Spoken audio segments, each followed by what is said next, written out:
Hello friends, welcome back to the channel study with Praveen. तो इस video में हम लोग डिस्कस करेंगे एसएससी साइंटिफिक असिस्टेंट आईएमडी 2022 का रैंक आईक्यू सर के द्वारा डेटा शेयर किया गया है टोटल कैटेगरी वाइज, और कितने कैंडिडेट का कितना मार्क्स है और शिफ्ट में कितना नॉर्मलाइजेशन हो रहा है। तो वीडियो में यही देखेंगे और हम लोग कैटेगरी वाइज डिस्कस करेंगे कि नंबर ऑफ़ कैंडिडेट 120 प्लस या 110 प्लस, कितने कैंडिडेट का मार्क्स 120 और 130 के बीच में आ रहा है। ध्यान आपको ये रखना है कि ये टोटल नंबर ऑफ़ कैंडिडेट जो पार्टिसिपेट किए थे रैंक आईक्यू में वो लगभग 12,000 से अधिक थे।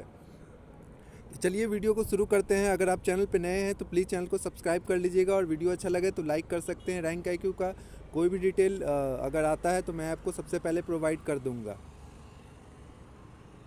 वीडियो में आगे बढ़ने से पहले मैं आपको ये बता देना चाहता हूँ कि अगर आपको ये पीडीएफ आपको पूरा देखना है और आपको खुद से एक अनुमान लगाना है कि आप कहाँ पे स्टैंड कर रहे हैं, तो मैं आपको लिंक प्रोवाइड कर दूंगा, रैंक आईक्यू का टेलीग्राम लिंक। वहाँ से आप डायरेक्टली इस पीडीएफ को डाउनलोड कर सकते हैं।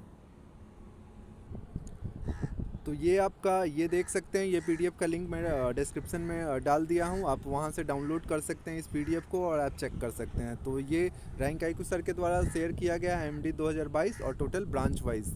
तो इसको आप डाउनलोड करके और देख सकते हैं।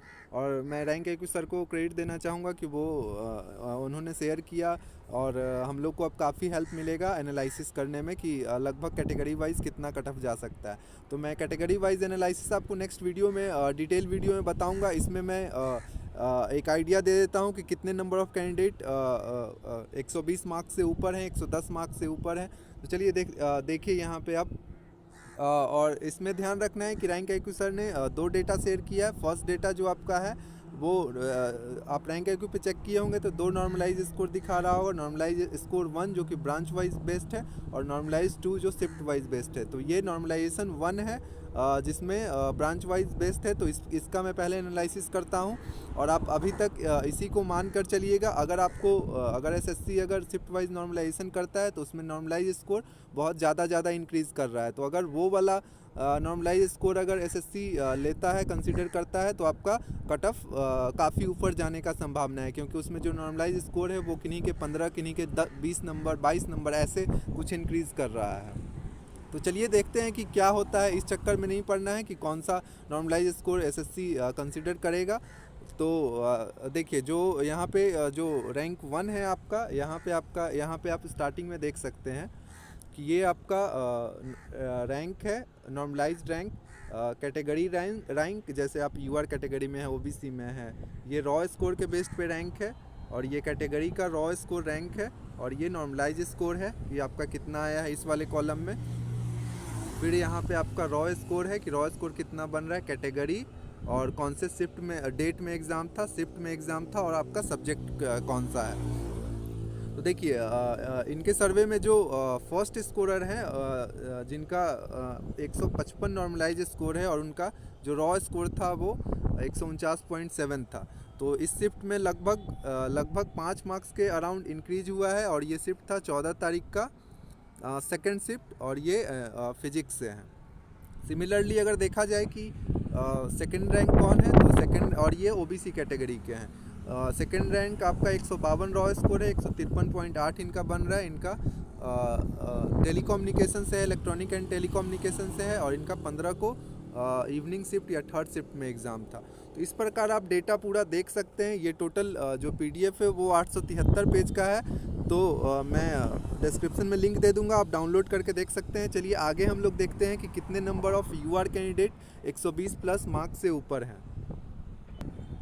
तो देखिए अगर हम लोग देखा जाए कि कितने नंबर ऑफ़ कैंडिडेट जो अनरिजर्व कैटेगरी के हैं या यूआर कैटेगरी के हैं वो 120 मार्क्स से ज़्यादा हैं, जिनका नॉर्मलाइज स्कोर 120 मार्क्स से ज़्यादा है। तो यहाँ पे आप इस कैंडिडेट का डेटा देख सकते हैं कि यहाँ पे इनका जो रैंक चल रहा है वो आपका ओवरऑल 1077 रैंक है, और इनका आपका 459 रैंक है। 459 यूआर कैटेगरी में इनका रैंक है, ठीक है। तो इनका 120 नॉर्मलाइज स्कोर है, और 117 इनका रॉ स्कोर है, और ये आईटी से हैं। तो मैं आपके लिए कुछ डेटा कलेक्ट किया हूँ रैंक आईक्यू के पीडीएफ से, जो मैं आपको बता दे रहा हूँ कि कैसे कैसे रैंक चली है और कितने लोग कैटेगरी वाइज रैंक सबमिट किए हैं।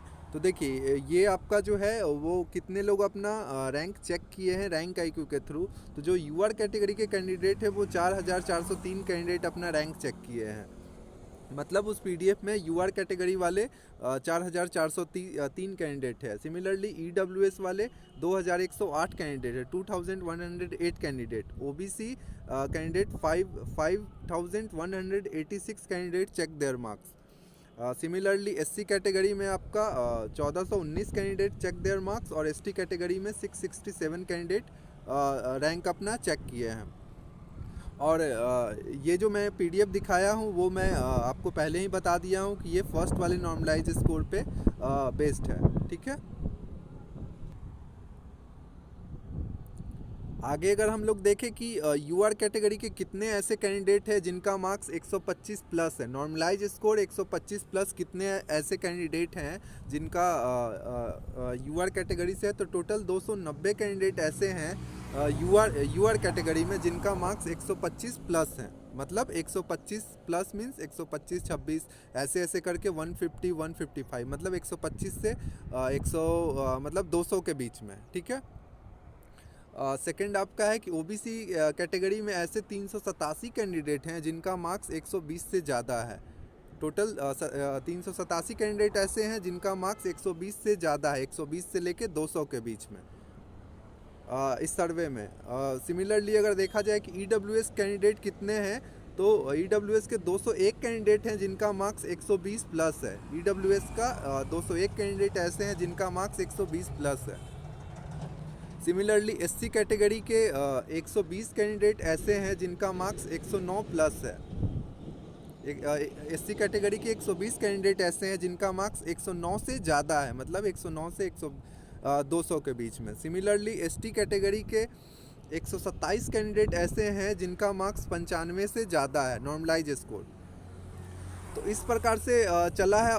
अब देखिए कि अगर आप मान लिया जाए कि यूआर कैटेगरी से बिलोंग करते हैं, तो यूआर कैटेगरी में आपका अगर 290 के अंदर है अगर आपका रैंक, ठीक है, तो 290 के अंदर है अगर रैंक आईक्यू में, तो एक्चुअल आपका कितना हो सकता है एसएससी में, तो उसमें आपको कुछ मल्टीप्लाइंग फैक्टर अज्यूम करना होगा जो प्रीवियस ईयर के एसएससी सीजीएल एग्ज़ाम और भी एसएससी के एग्ज़ाम में जो लगभग रैंक आईक्यू का मल्टीप्लाइंग फैक्टर हुआ है। तो जैसे आपका मान लिया जाए कि रैंक आपका 100 अभी दिखा रहा है, ठीक है, तो रैंक अगर आपका रैंक आईक्यू में 100 दिखा रहा है ओवरऑल में, तो ओवरऑल में अगर आप मतलब अज्यूम करना चाहें कि कितना आपका रैंक एसएससी में चल रहा होगा, तो आपका मल्टीप्लाइंग फैक्टर जो होगा जो 1.2 के अप्रॉक्स होगा।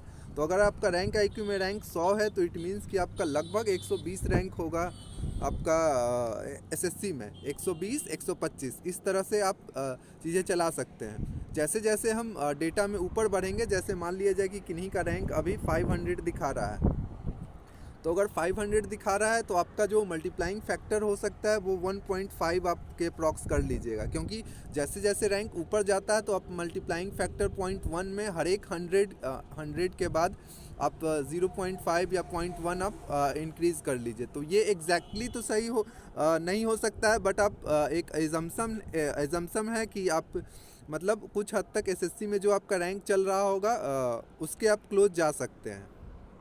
तो जैसे कोई कैंडिडेट हैं जो एससी कैटेगरी के हैं और उनका रैंक जो चल रहा है अपने कैटेगरी में, अगर मान लिया जाए कि एससी कैटेगरी का 100 सीट है, ठीक है, और उनका जो रैंक है अभी वो उनका रैंक 80 है, तो अगर देखा जाए कि उनका एसएससी में कितना रैंक होगा, तो 80 इंटू हम लोग 1.2 कर लेंगे, तो लगभग आप उनका रैंक 96 to 100 के बीच में होगा, तो उनका होने का बहुत ज़्यादा चांस है। तो इस तरह से आप मल्टीप्लाई करके देख सकते हैं, जैसे जैसे आपका रैंक ऊपर जाएगा तो आपका मल्टीप्लाइंग फैक्टर बढ़ेगा। तो नेक्स्ट वीडियो में मैं एनालिसिस कर दूंगा आपका कि आपका जो शिफ्ट वाइज नॉर्मलाइजेशन हुआ है उसमें क्या क्या डेटा है, और उसके बाद मैं एक फाइनल कट ऑफ का डिटेल वीडियो बनाऊंगा, क्योंकि अब पूरा डेटा रैंक आईक्यू सर ने प्रोवाइड कर दिया है, तो उसके बाद बहुत इजी होगा आपका जो कटअप प्रिडिक्ट करना, क्योंकि उससे प्लस 2 या 1 नंबर ऊपर नीचे तक आपका फाइनल सिलेक्शन होगा। जैसा कि आपको पता है कि आपको 3 टाइम्स डीबी में बुलाया जाएगा, तो मोस्टली डीबी अगर आप ज्वाइन कर लेते हैं उसके बाद आपको 50% कैंडिडेट को वेटिंग लिस्ट में रखा जाएगा। टोटल नंबर ऑफ वैकेंसी उसके बाद जैसे 990 वैकेंसी है तो लगभग 500 कैंडिडेट को वेटिंग लिस्ट में रखा जाएगा। तो अगर आपका वेटिंग में आने का चांस है तो उसका मैं एक अलग कट ऑफ बना दूंगा। जिनका फाइनल सिलेक्शन का कितना चांस है उनका मैं अलग कट ऑफ बना दूंगा, और एक डीवी लिस्ट के लिए अलग कट ऑफ बना दूंगा। तो 3 टाइप का मैं कट ऑफ प्रिडिक्ट करूंगा, और उसमें से एक फाइनल कट ऑफ आपका रहेगा। तो अब रैंक IQ के डेटा पे थोड़ा इजी हो जाएगा। तो चलिए वीडियो को यहीं तक रखते हैं। अगर आपको कोई क्वेरी है तो आप कमेंट बॉक्स में पूछ सकते हैं, और अगर डेटा में कुछ थोड़ा ऊपर नीचे हो गया होगा तो आप कमेंट में लिख सकते हैं, और अगर आपको लगता है कि वीडियो में कुछ एरर है तो आप वो भी बता सकते हैं, और अगर आपका कोई एनालिसिस है इससे बेटर तो आप बोल सकते हैं। चलिए, thank you so much for watching this video, और हैव अ नाइस डे। और प्लीज़ चैनल को सब्सक्राइब कर लीजिएगा और वीडियो को लाइक कर दीजिएगा।